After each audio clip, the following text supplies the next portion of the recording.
The Bible Study Podcast, episode 629. Today, the Bible Study Podcast continues the study of the book of Nehemiah with chapter 9.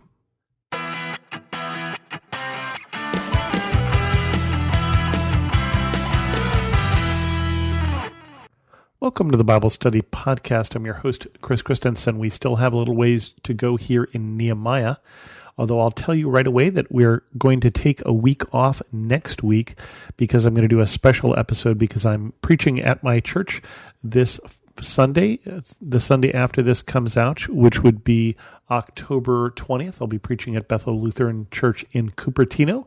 If you would like to join me, feel free to do so. But let's talk about Nehemiah. Nehemiah 9, the Israelites confess their sins. On the 24th day of the same month, the Israelites gathered together, fasting and wearing sackcloth and putting dust on their heads. Those of Israelite descent had separated themselves from all foreigners. They stood in their places and confessed their sins and the sins of their ancestors. They stood where they were and read from the book of the law, their God, for a quarter of the day, and spent another quarter in confession and in worshiping their God. Standing on the stairs of the Levites were Jeshua, Bani, Kadmiel, Shebaniah, Banui, Sherebiah, Bani, and Kenani. They cried out with loud voices to the Lord their God. And the Levites, Jeshua, Kadmiel, Bani, Hashabneiah, Sherebiah, Hodiah, Shebaniah, and Pethahiah said, "Stand up and praise the Lord your God, who is from everlasting to everlasting. Blessed be your glorious name, and may it be exalted above all blessing and praise. You alone are the Lord. You made the heavens, even the highest heavens, and all the starry host, the earth and all that is in it, the seas and all that is in them. You give life to everything, and the multitudes of heaven worship you. You are the Lord God, who chose Abram and brought him out of Ur of the Chaldeans and named him Abraham. You found his heart faithful to you, and you made a covenant with him to give to his descendants the land of the Canaanites, Hittites, Amorites, Perizzites, Jebusites, and Girgashites. You have kept your promise because you are righteous. You saw the suffering of our ancestors in Egypt. You heard their cry at the Red Sea. You sent signs and wonders against Pharaoh, against his officials and all the people of his land, for you knew how arrogantly the Egyptians treated them. You made a name for yourself which remains to this day. You divided the sea before them so that they passed through it on dry ground, but you hurled their pursuers into the depths like a stone into mighty waters. By day you led them with a pillar of cloud, and by night with a pillar of fire, to give them light on the way they were to take. You came down on Mount Sinai, you spoke to them from heaven. You gave them regulations and laws that are just and right, and decrees and commands that are good.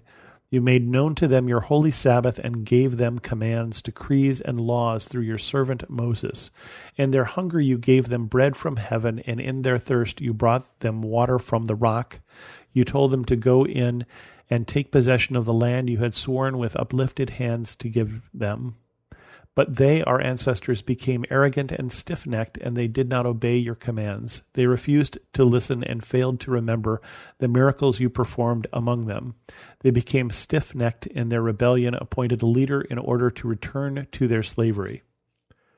But you are a forgiving God, gracious and compassionate, slow to anger and abounding in love.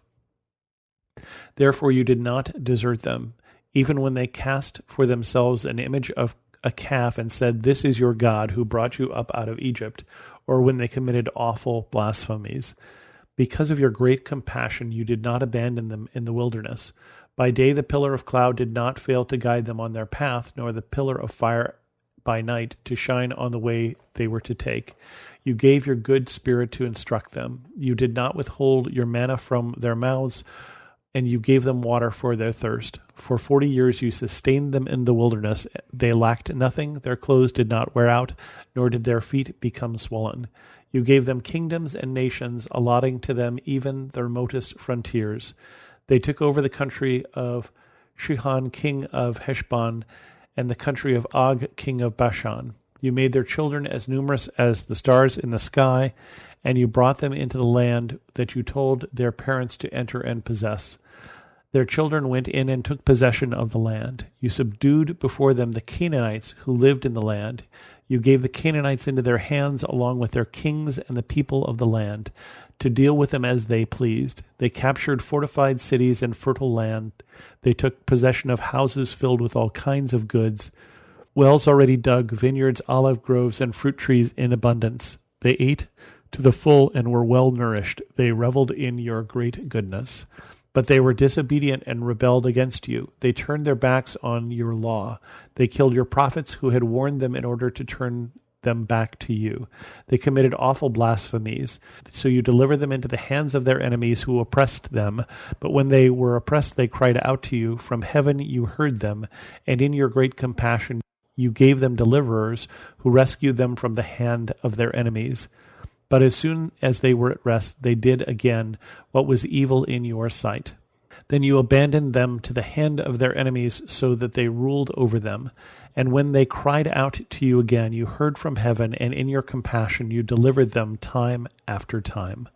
You warned them in order to turn them back to your law, but they became arrogant and disobeyed your commands. They sinned against your ordinances, of which you said, the person who disobeys them will live by them. Stubbornly they turned their backs on you, became stiff-necked, and refused to listen. For many years you were patient with them. By your Spirit you warned them through your prophets, yet they paid no attention, so you gave them into the hands of their neighboring peoples. But in your great mercy you did not put an end to them or abandon them, for you are a gracious and merciful God. Now therefore, our God, the great God, mighty and awesome, who keeps his covenant of love, do not let all this hardship seem trifling in your eyes, the hardship that has come on us, on our kings and leaders, on our priests and prophets, on our ancestors and all your people, from the days of the kings of Assyria until today. In all that has happened to us, you have remained righteous, you have acted faithfully, while we acted wickedly. Our kings, our leaders, our priests, and our ancestors did not follow your law. They did not pay attention to your commands or the statutes you warned them to keep, even while they were in their kingdom, enjoying your great goodness to them in the spacious and fertile land you gave them. They did not serve you or turn from their evil ways. But see, we are slaves today, slaves in the land you gave our ancestors, so they could eat its fruit and the other good things it produces. Because of our sins, its abundant harvest goes to the kings you have placed over us. They rule over our bodies and our cattle as they please. We are in great distress. The agreement of the people. In view of all this, we are making a binding agreement, putting it in writing, and our leaders, our Levites, and our priests are affixing their seals to it. And so we get in this one chapter basically a summary of the relationship between God and his people from Abram to the present day, to the time when they have come back here to the land after their captivity, after the Babylonian captivity. And they summarize that. And did you see the great themes here? We get the great theme of the faithfulness of God, and then the people calling out to him, him delivering them, and them forgetting him. And this constant churn of people. First, we get the mention of getting sent deliverers. That's the time of the judges. And then later on, there's more mentions of kings, because we get into the time of the kings where the kings themselves are leading them astray. And so we have this story, and the thing that shines through this as they're looking back on this is the faithfulness of God. That God, even when they were disobedient in the wilderness, still fed them manna every day, still supplied them with water, still made it so that their clothes would not run out or their feet would swell, still was taking care of his people, even when they were unfaithful. And when they come into this land he has prepared, this land he's prepared for generations, from Abram up until Joshua, this land that was given to them, they still are enjoying the fruits of the lands, and yet again they are unfaithful. And I think for us, it is important that we have a sense of our history as they do here, and a sense that is unvarnished, a sense that says, I know what I have done right and I know what I have done wrong. And I know that God has been faithful to me. And they can remember the Red Sea, and they can remember the miracles, and they can remember the deliverance. And it's important for us to see where God has been working. And I think sometimes we only see that by looking back over the long haul, looking back over our lives, looking back over the life of our churches, looking back over the life of his people, dating back to the time of the Old Testament, dating back in the Old Testament, to see and remember that God is faithful, and to see and remember that God still loves his people and still wants to lead them and to have a relationship with them, with us, and with those who come after us. With that, we're going to end this episode of the Bible Study Podcast. If you have any questions, send an email to host@thebiblestudypodcast.com, or better yet, leave a comment on this episode at thebiblestudypodcast.com. And thanks so much for listening.